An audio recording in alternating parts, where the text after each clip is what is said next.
You're walking through the grocery store, grabbing a gallon of milk, when your feet completely fly out from under you. You hit the hard tile floor hard, your elbow is throbbing, your back is aching, and you're completely shocked. It's 11 o'clock at night, or maybe early on a Saturday morning, and you're sitting at home icing your neck wondering what in the world you're supposed to do next. We're going to walk through exactly what happens in the hour after you slip and fall into business, step by step.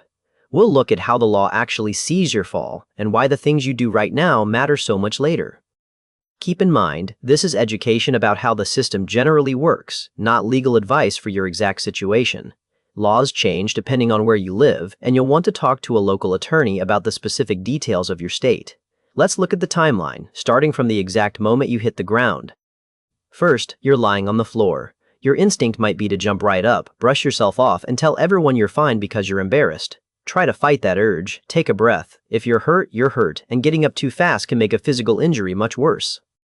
It can also hurt any future legal claim you might have, because the store will say you were obviously fine if you just walked away. Your first move is to simply stay still and figure out how you feel. While you're down there, look around.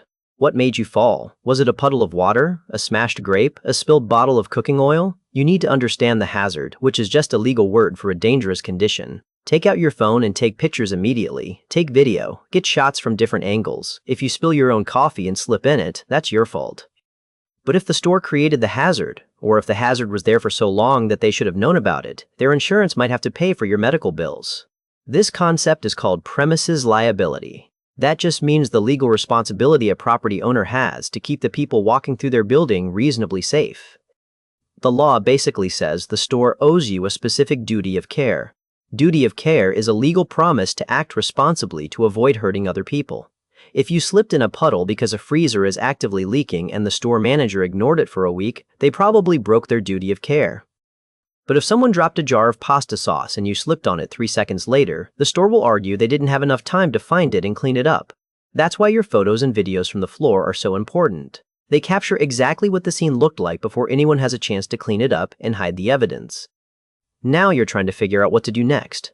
A worker or a manager usually comes running over at this point. They'll ask if you're okay. They might seem really nice and concerned. They probably are genuinely concerned, but remember that their job is also to protect the store. If they ask you to fill out an incident report, you absolutely should do it.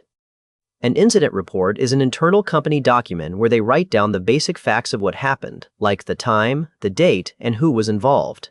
You want there to be a paper trail proving you were there and that you fell. But here's exactly how you handle that conversation. Be completely honest, but keep it short and strictly factual. Don't guess, don't exaggerate, and don't say you're fine if you're actually hurting. If they ask how you feel, tell them exactly what hurts right now. If your knee is throbbing, say your knee is throbbing. Don't say you feel perfectly fine just to be polite. In the legal world, there's something called a recorded statement. That's when an insurance adjuster, the person who works for the store insurance company to investigate your claim, calls you and asks to record your memory of the event. You don't want to give a recorded statement to an insurance adjuster on the spot. It's much harder to prove than an X-ray or a hospital bill, so keeping a daily journal helps. Write down how your back feels when you wake up and how much it hurts to lift your kids.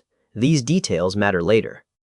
Once you get home from the doctor, you'll start getting calls from the store insurance company. They'll act like your best friend. They'll say they just want to check on you and get your side of the story. Remember that the insurance adjuster works for the store, not for you. Their actual job is to save the insurance company money. They might try to get you to say something that makes the fall sound like your fault. If they ask for a recorded statement over the phone, politely decline. Tell them you need to speak with a lawyer first. That's your right, and it keeps you from accidentally ruining your claim before you understand the full extent of your injuries. Sometimes the insurance adjuster will offer you a quick settlement. A settlement is a lump sum of money they pay you right now, but in exchange, you sign away your right to ever ask them for more money later. This is a massive trap. You never accept a settlement until your doctor tells you that you're completely healed. If you take $1,000 today, but next month you find out you need a $10,000 surgery for your knee, the insurance company won't pay a dime more. You're stuck with the bill. Wait until you know exactly how bad the injury is.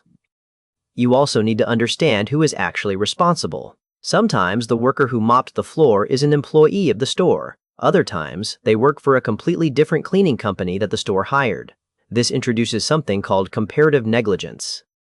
That's a legal rule that figures out who was at fault, and by how much, if multiple different people or companies shared the blame. In many places, if you're partially at fault, your damages get reduced by your percentage of fault. For example, if the puddle had bright yellow warning signs around it and you were looking at your phone and walked right through it, the law might say you're 50% responsible. If your medical bills are $10,000, you'd only get $5,000. Every state handles this rule differently, which is exactly why you can't figure this out alone if the injuries are serious. So you went to the doctor, you took your photos, and you told the insurance company you need a minute to breathe. This is the exact moment when you decide if you need a lawyer. If your medical bills are huge, or if you're going to miss months of work, you absolutely need a personal injury attorney. That's a lawyer who specializes in representing injured people and dealing with insurance companies.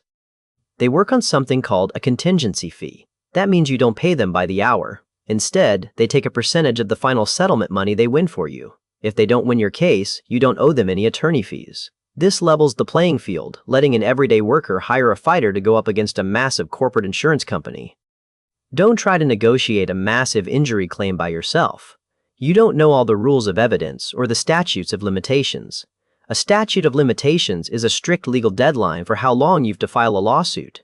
If you miss that deadline by even one day, you lose your right to get your medical bills paid forever. Insurance companies know you don't have that legal playbook. They're hoping you'll just get tired of fighting, take their tiny first offer, and go away.